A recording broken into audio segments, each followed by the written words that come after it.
Well, hello everybody, and welcome to this episode of G Bear's Off Grid Ways Homestead in the Desert. And yeah, I've been hunkering down in the air conditioner because I actually set my air conditioner's got a setting on there for dry, and what that does is pulls the humidity out of the air. And you can see I had it down to 16%. I just shut it off and opened everything up. It actually was down to 14%, and that's a little bit better than the 23 that it was at outside. It was just murder. I mean, it's it's monsoonal moisture, but we're not getting any good moisture out of it except this morning. I woke up this morning to pitter patter on the windows, and I said, "What's that? Somebody trying to wake me up by tapping on my window? Or is there some sweet young thing down there throwing pebbles at my window, trying to wake me up? She's gonna put a ladder up to my bedroom window and we're gonna climb out and elope." No, can't elope today. I got tomatoes to pick. All right, everybody. So anyway, um, yeah, I haven't posted in a couple of days because I just been hunkering down, and mostly all of the rain and moisture have been over in that direction. Uh, it gone by, past us all the time. Now, I just checked the weather report. The weather report says there's a chance of rain like 20% somewhere around Friday. But they didn't say anything about tonight or anything like that. And they didn't say anything about last night. But I took a look at the radar. And the radar says that somewhere between 10:30 p.m. tonight and midnight, coming from that direction is going to be a pretty decent monsoonal rainstorm with possibility of lightning and thunder and that stuff, and it's supposed to come right overhead like this. That's what the radar is showing anyway. So let's hope they're right, because I'd like to have that much extra rain. That'd really be a plus, a nice little feather in my cap. So I just brought the chickens their stuff. I haven't operated on Limpy's foot yet. I've been checking it and it's looking okay. And she's just hunkering down in this isolation coop area. And she gets up. So when I go over there to feed them treats, I get them all over by the treat window and they all run in there. But she doesn't want to go out there to show the others that she's hobbling. So I come over to the screen and I put some of the treats through the screen for her. So she's not left out and she does get to eat and get the nutrition. Because things like little chopped up slices of bread, that's really good for chickens. That's got a lot of the things that chickens like. But I got to get in there and clean the run out and rake everything down. Bring up some fresh sand so they got some grit to get into their stomachs. And I got to train the new hens. They're laying eggs on a regular basis. They're still small. They're what my dad used to call as pullet eggs, little things like that. But they're still good eggs. They're just tiny, and they haven't been properly trained to go into the nest to lay eggs. So some of them I'm finding in the nests. Some of them are imitating the older hens and going in the nest after them and laying eggs on top of them. But some of them are just going in the nest to sleep at night and pooping in there. So what you do to break that habit is you put a blockage. I don't know if I told you all this already, but you put a blockage on the nesting during the day so the hens can't go in there. And then you take it off just before bed at night. Oh, no, I'm sorry. Wrong. You leave it on overnight and you take it off early morning so that they can get in there and lay their eggs. And that'll keep them from pooping in that. Because what chicken is supposed to sleep on a roost, up on a post. They're supposed to stand or sit on a post, and like those are doing right over there now, and perch through the night. And I have a friend down in Southern California who has like hundreds. I had 500-600 chickens, egg layers, and he lets them free range during the day in his avocado groves. And one night he forgot to go and get them all and put them all back in, and he went looking for them with a flashlight, and they were all up in the trees. So yeah, that's what chickens do. Same thing with turkeys. I'm an old turkey hunter from way back, wild turkey. And turkeys will roost in the trees at night and then come down early morning. So that's when you would be looking for them. And well, we would make noises on the side of a tree, like the sound of the hens, or the turkey hens coming down the tree. And that would make the roost or the tom turkey to come looking for, hey, what the heck's this? There's other hens in my area and I don't know about them. So that's when you would get your turkey for Thanksgiving. And no, I didn't just go out there to shoot turkeys just for the heck of shooting turkeys. Everything I've ever hunted, I've eaten. So keep that in mind. All right. Oh, we're heading over to the garden house. I was out here earlier today. I had some water from a friend's house, and I transferred it into these 2 containers. And I got just, well, you can see the dark line there. That's the water line. And I'm thinking that I'm going to be ordering a fresh load of water delivery. Tomorrow morning I'll call them up and see when I can get on their schedule. But anyway, I've been eating some peaches. Some of the peaches, as you can see, they're getting nice and red in there. And flavorful. They're really delicious. These are yellow peaches, and they're freestone. And what does freestone mean? That means that the stone or the meat of the peach isn't attached to the stone. So when you eat these, the stone will come out clean. And for those of you interested in horticulture and fruit trees, peaches are one of the trees that are TTS, true to seed. So you can take the seed from a peach tree and plant it, and that will produce another peach tree of the same brand and type of peach, the same taste, everything. That's what you'll get out of your new peach tree. So that's what that they're called, true to seed. Now your apple trees and pear trees, they are not true to seed.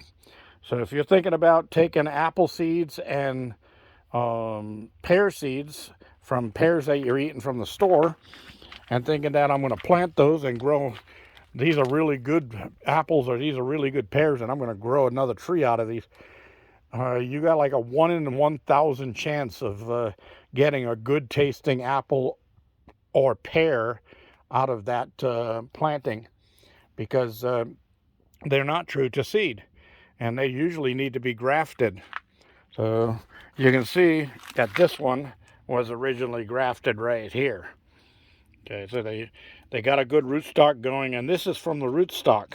And I let it grow because I want to graft onto it, and I want to grow apples on here too, other than the Fuji apple and the Sharon apple I've got here.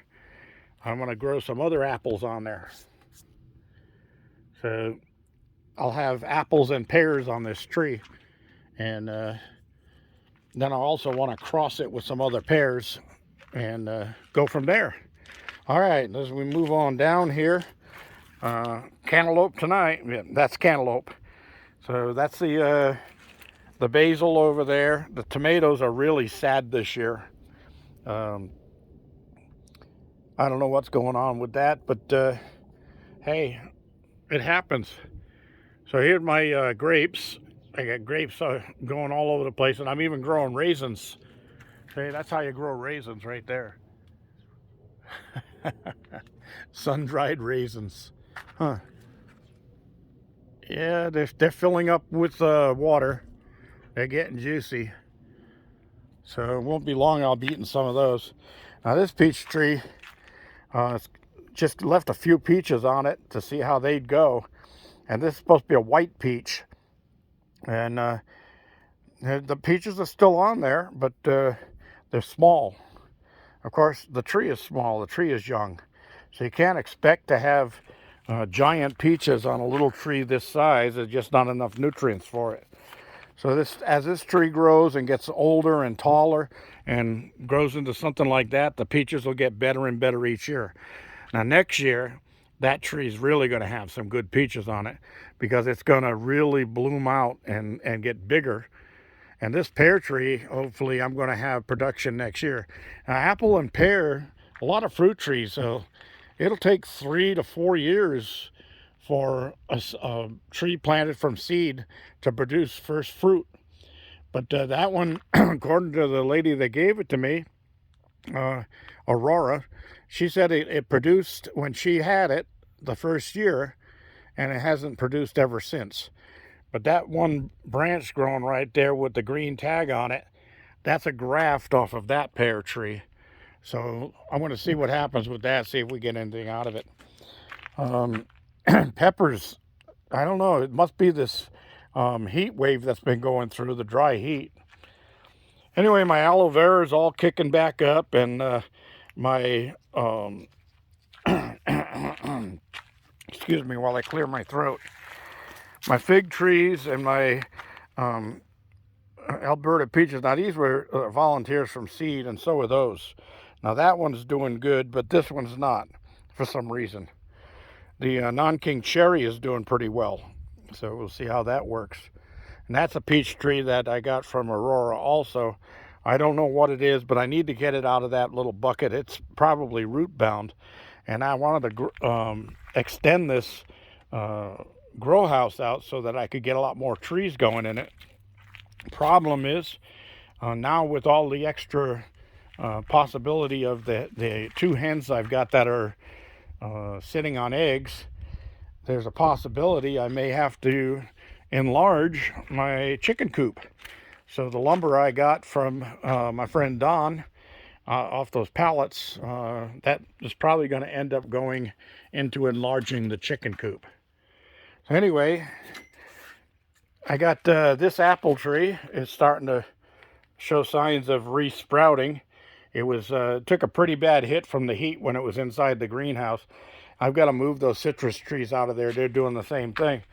But what I did to bring this back to life is a neat little trick. Is if you use 1 tablespoon, that one is, I'm going to have to give some to also. Use 1 tablespoon of hydrogen peroxide mixed with a gallon of water. So I use 2-gallon watering cans. So I put about 2 tablespoons of hydrogen peroxide right here. 2 tablespoons of that into 2 gallons of water, and water those trees or the plants that look like they're really not doing very well. And what hydrogen peroxide is, well, water is H2O, or 1 hydrogen and 2 oxygen. Or no, sorry, 2 hydrogen, 1 oxygen. That's water. But if you take hydrogen peroxide, that's H2O2. That's 2 molecules of each. 2 hydrogen, 2 oxygen. And that extra oxygen will get down to the roots of the plant or the tree and help it come back to life. So, neat little trick if you guys ever need to use that. Got some new sprouts coming out on this tree. These apples, I'm going to be really happy to see those apples next year. I'm sure that these are really going to put out. And it looks like that one's got a fruiting bud or a flowering bud already on it. And that's the Sharon apple. Yeah, it's the Sharon apple. And this is the Fuji apple from Andy's tree. I probably call that an Andy apple. Kind of a tongue twister in it. Andy apple. All right, so anyway, that's what I wanted to show you today. I wanted to get that in there. So I've had people asking about this. Tomorrow I'm going to try to get out and show you. I've got a guy named Glenn Utter, who's a new subscriber, who's been asking a few questions about wind turbines and wiring, and how do you wire the wires on the tops of those things and get them down into your control room. So we'll be going over that, and get that information out.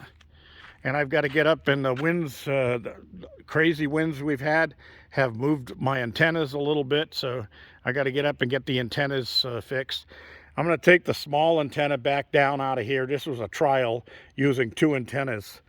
I'm going to take that down, and I'm going to put my big homemade antenna that's over there by the motorhome back up over here, because I got more channels on the bigger one from here. When I was down in OC, they both picked up the same amount of channels from the same place, but that's because that was a big area that you know, it was up on the mountains. It was easy to pick up from. Here in the desert, it's not so easy to pick up stations, and they have them all the way around here in the 360, but some of the places that produce TV only have 2 stations. So I'm pointing in the direction which the small one's in, that's going down towards San Diego, and I get the most channels that way. Last time I scanned, I think I was up to 28 channels. So anyway, that's what I got. I'm going to call this one a cut print. Yeah, hey, how's the director say it? I'm a producer, not a director. How would I know? All right, everybody, thanks for joining me. Oh, by the way, you know, remember Al Gore, way back when he was in the White House, he had kind of made a fool out of himself by the media announced that he said that he invented the internet, and people laughed at that. Well, you really shouldn't have, because it was just the media misquoting the guy. What he invented was Al Gore rhythms. All right, everybody, enough of that. This is G-Bear. Thank you for joining me. Don't forget to give me the thumbs up down there, and don't forget to subscribe and share. G-Bear signing off.